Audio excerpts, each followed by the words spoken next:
Eto, kagigising lang namin, nagkakape ako. Tapos, nag-aya siya na gawin itong, meron kasing binigay sa kanya si Tito na tracing pad. Ayan, excited siyang gamitin. Tapos, naalala nyo, naitago ko pa kasi yung ginamit ni Aiden na this one. Oo, ito, yung nung nag-i-start pa lang si Aiden na mag-practice magsulat, mag-tracing, ganyan.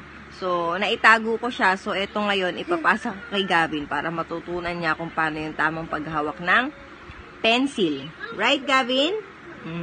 Yun. Personalized tong pinagawa ng tito niya yun. Kasi sa darating na pasukan, ay daycare na si Gavin. How old are you? 3! 3. Ayun. Paano 3? Ayun. 3 years old na siya. Kaya, pwede na siya. Magde-daycare na siya. So, excited naman siya na mag-tracing and mag-color. Kumpleto to eh. Meron pa siyang name. Ayan. Gavin Asher M. Owanes. Tapos, meron ding mga meron ding mga shapes. Meron din mga ganyan, yung mga lines na iti-trace. Basta kompleto siya. Ayan, tapos ito gusto niya, i-color daw namin. Okay? Are you done? Meron na naman akong bagong estudyante. Meron na naman akong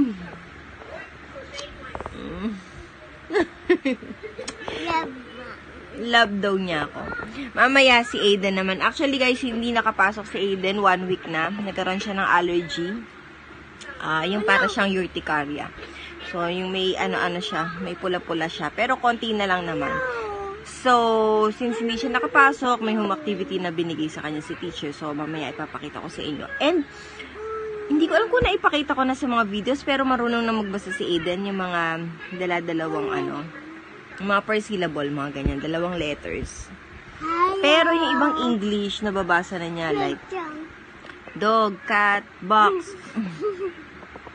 Ito na mo kung ano-ano ginagawa. So, itsura namin, kakagising pa lang namin. Nagkakape ako, inaya niya ako na magganyan.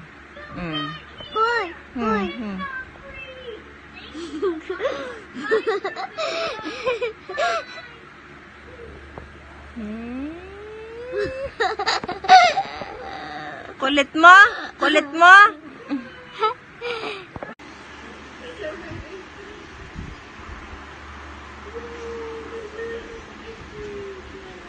Takot na takot siyang lumampas. Sige, go. Ayaw niya may lumalampas. Si Aiden naman pag nag-color, lampas-lampas. Si Aiden hindi siya masyadong sa mga colors. Yung kaya pag nagko-color sila ng attention, kahit pa paano na lang, pero pag nagsusulat siya. Yun, sa pagsusulat ng mga letters. Yun, pantay-pantay. Tingnan, ipakita ko sa inyo. Wait lang.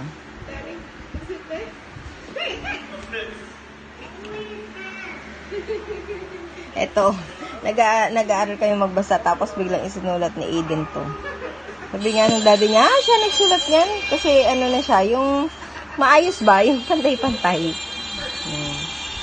Ano to eh? Ewan ko, game ata yan. Yung Geostorm na yan.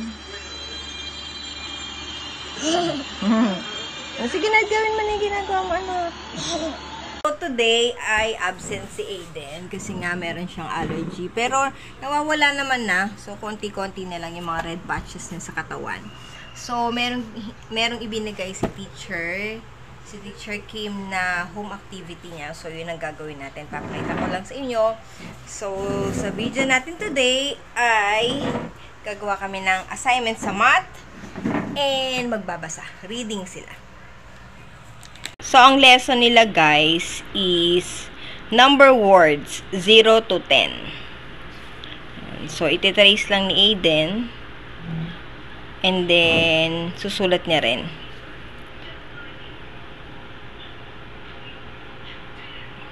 Yan. Maganda na yung paghawak ni Aiden ng pencil eh. Kaya nga yung ginagamit kanina ni Gavin, sa kanya dati yon nung nasa spell class pa siya. Okay, you copy this one here. 0. You copy. O. Another one here. Z. Sa red line lang. Oh, yes.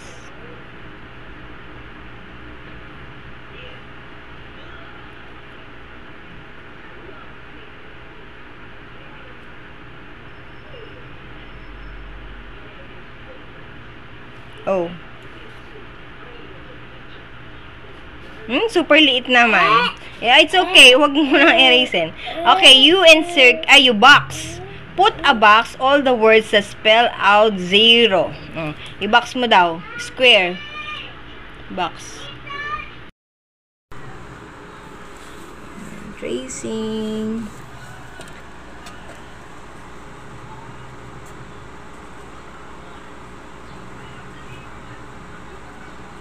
Very good, Aiden. 1. Si Aiden matagal na mas compliant na siya ngayon eh. Matagal na yung focus niya. Maganda na yung focus niya. Ibig sabihin, matagal na siyang pag-sit down nakakapag-concentrate sa kanyang mga school activities. Like nung, di ba merong long weekend last first week ng Feb yata yun? O yun. Tapos, meron silang home activity noon kasi naghahabol sila sa oras ng mga klase nila. So, ilang subjects yun? 6 na subject in one sitting yung binagawa ko sa kanya. Tinapos talaga namin. And, nagawa namin. Nagulat nga ako as kinukwento ko kay Daddy Ayan na yung sitting tolerance ni Aiden, yung focus niya, mas compliant na siya ngayon. Talagang, mataas na yung, niya, compliance niya. Okay, one more, baby. Nasa number 1 na kami. Finish na.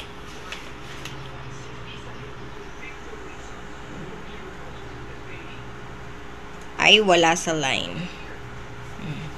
Diba dapat nandito? Ayan, ang gayahin mo. O, N, E. Very good. Oh, isa pa. O, N, E. Good job. Okay.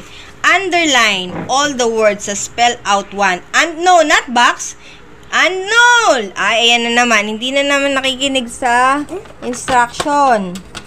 Kaya mamalian ka ni teacher. Hindi box, hindi sinabing box. Ang sabi ay underline. Anong ibig sabihin ng underline? You will underline, make a line. Make a line. Okay, line. Underline lang po. Underline. Yun, very good. Lahat ng word na 1. O-N-E. O-N-E. Very good. Okay.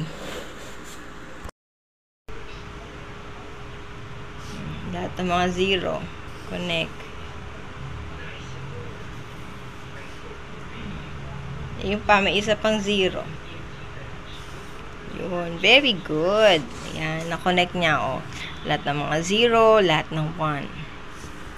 Okay, let's go on to number 2. Naku, mag-i-snack na siya. The box beside the correct number words. Kapag 1 yung nasa drawing, you count. Ilan yan? Okay, next one. This one. Ilan yan? 1 or 2? Okay. Next one. Okay. Ba't ayaw magsalita? Count. Count! 1, 2. Okay. Spell the correct number word.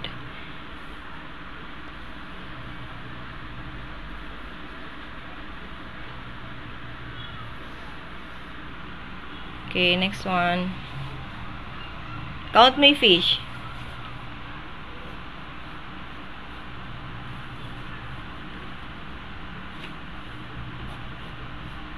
Ay, circle ba yun?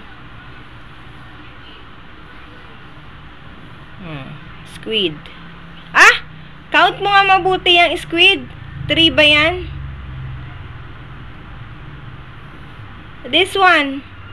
Ayan ka na naman. Ilan to? No. Oh, no pala eh. Oh, nagmamadali po kasi. Meron din siyang ganyan sa exam niya.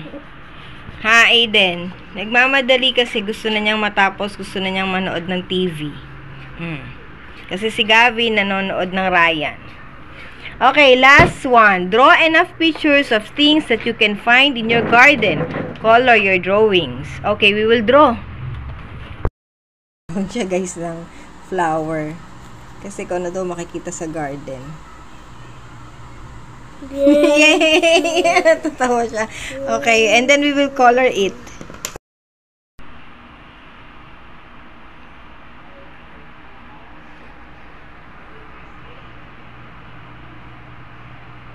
Sulat niya yung pangalan niya, guys.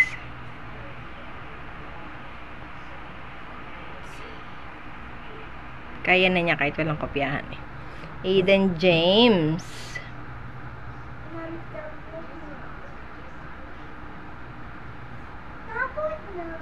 Opo, wait.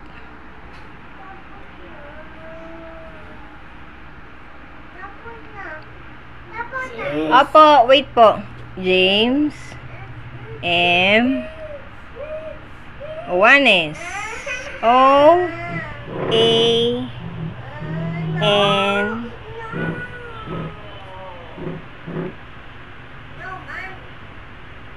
E.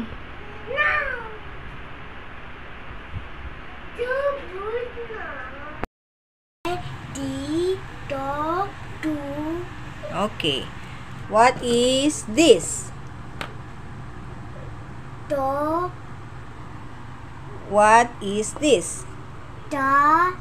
What is this? Do this. De. This. Di. Very good, Aiden. Ki. Ko. Ku. Ku. Ka. Ke. Ki. Ko. Ku. Ka. Ke. Ki. Ke. Very good.